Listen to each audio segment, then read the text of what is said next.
Hey guys, welcome back to the channel. It's been a while. As you can tell, I'm in a new studio, but we will have to get to all of this another time because today I want to talk to you about one of my favorite cameras of all time, the Fujifilm X-E1. When you're on my mind, my heart beats loud.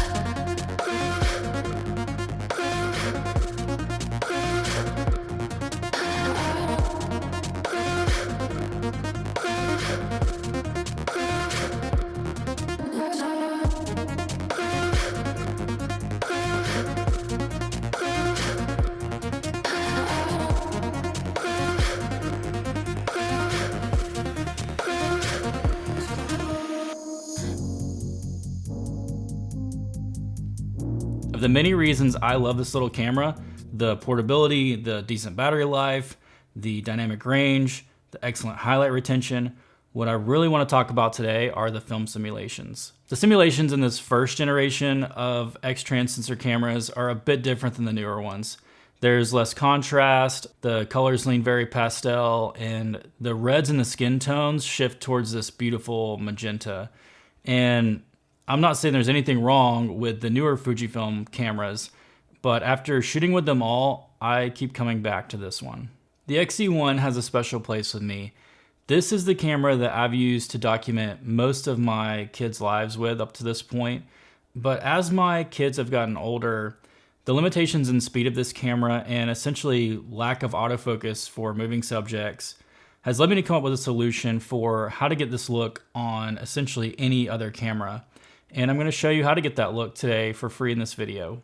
Now, as much as I absolutely love shooting with this little camera and don't really mind the smaller sensor, I can't sit here and deny the appeal of shooting full frame or just with a newer camera body in general and all of the nice features that that can bring. One of my main cameras the past couple years has been this, the Sony a7 IV. And without a doubt, I've been able to capture photos with this that I wouldn't have been able to with the X-E1. Either because the X-E1 would have missed focus or would have still been writing to the card. And I'm not saying that a modern camera is the best for you or me in every situation. I would gladly shoot the X-E1 for just about everything if speed wasn't a consideration. And there are definitely times where I need to know that I'm going to get the shot, and the Sony just gives me that peace of mind. But regardless of what camera I'm shooting on, I need to know that I can get a consistent look across all of them. So how did I go about achieving that? Custom profiles and an actual ton of trial and error. Profiles allow you to make very precise adjustments to color, beyond what's possible with Lightroom's built-in tools.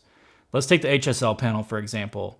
There's no way to isolate skin tones or select a specific shade of green. What you end up doing is shifting everything in that channel in one direction or another and taking adjacent colors with it.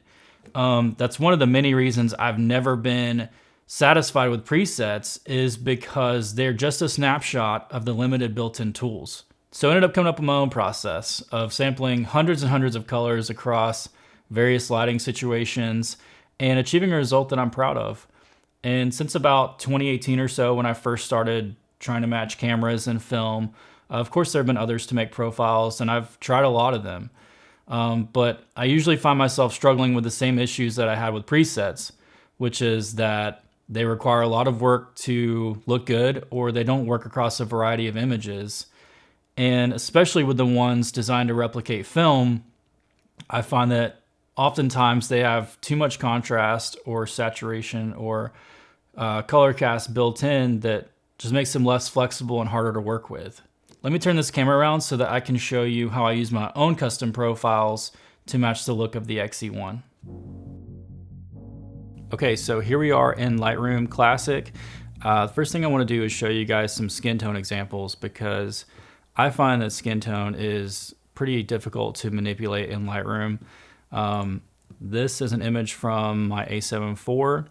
All I've done is just some basic exposure adjustments, and this is it with the Adobe Color profile, which is loaded by default. So pretty bland looking overall, not a lot of life in the skin, or his sweater is also looking pretty muted.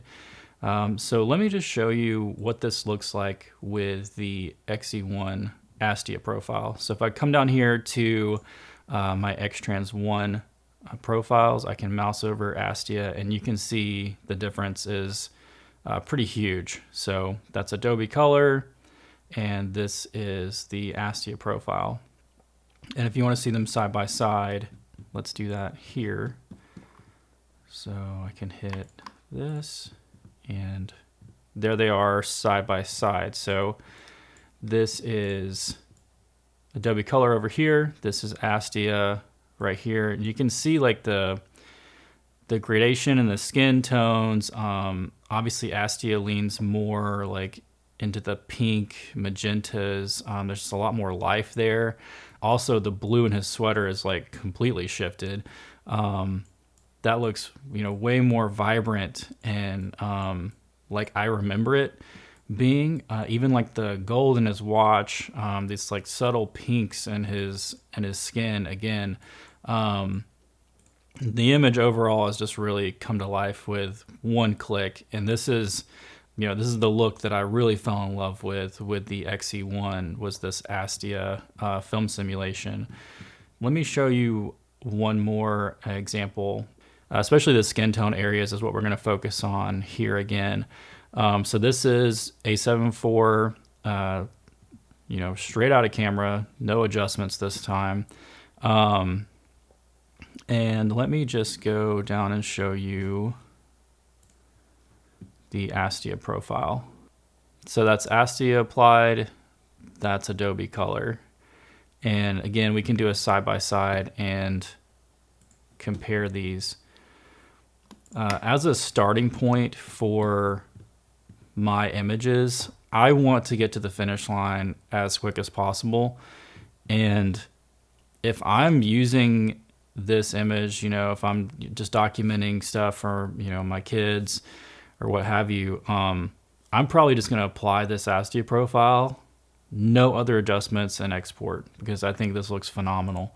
You can see how this handles skin, how smooth it is, and the contrast in the skin tone areas, which looks super pleasing. Again, like the pinks and magentas, like just really make it come to life. And also you'll see how the reds and blues are shifted more pastel here, and there's not a lot of tweaking that needs to be done.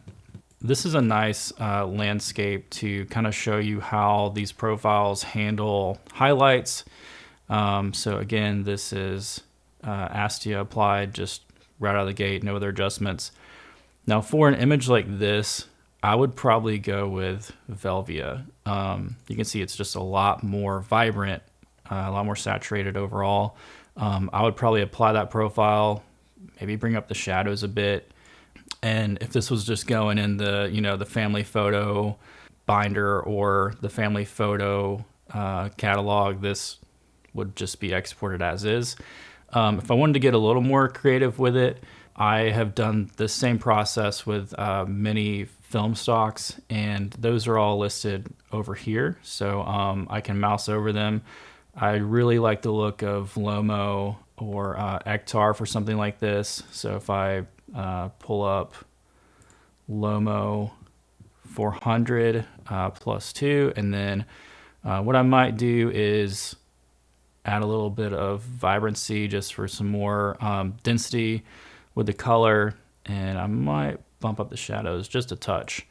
And 2 or 3 clicks, now I've got a film look. I'm hardly ever leaving this panel anymore. Once I've started working with my own profiles, I will either just go for a clean look with the X-Trans emulations, or I'll use some of my film looks. So let me give you guys, I guess we'll do one more.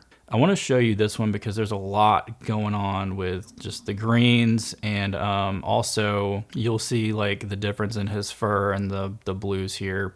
How I would probably edit this image is I would go with Velvia here and maybe just make a couple slight tweaks to the exposure, but again, nothing major at all. This is just, I'm making, you know, a couple clicks and I'm done. And I think this looks absolutely phenomenal. You know, compared to, again, where we started to where we ended up with 1 or 2 clicks is really awesome. You know, I want to share this with you guys because this has made a tremendous impact to how I work, and the consistency in my images has really improved. For me, that's what all this work profiling the XE1 and these various films has been about is, you know, I don't want to sit here editing any longer than I have to. And I want to be able to shoot with any of my cameras and know that I can get the look that I want quickly. Now you're probably thinking every sensor is a bit different, and you're totally right. This X-Trans is a bit different than this CMOS over here with a Bayer filter, and these are a bit different than these CCDs over here. And I've tried to build in some compensation for that within these profiles. And when I apply the profiles to my images, I find that the differences in the sensors are pretty negligible, and the profiles still get you to the desired look. I consider myself very fortunate to be able to make a living with my cameras. And I've been using custom profiles in my own paid client work for years now, and wanted to give you guys the opportunity to try it out. So yeah, the Astia profile that's made to look like the XE1 is available for free on my website. I wanted to return to YouTube with something I can give back to you guys. The responses to my early videos were super positive. Thank you guys for that, and I hope to see you in the next one. Peace.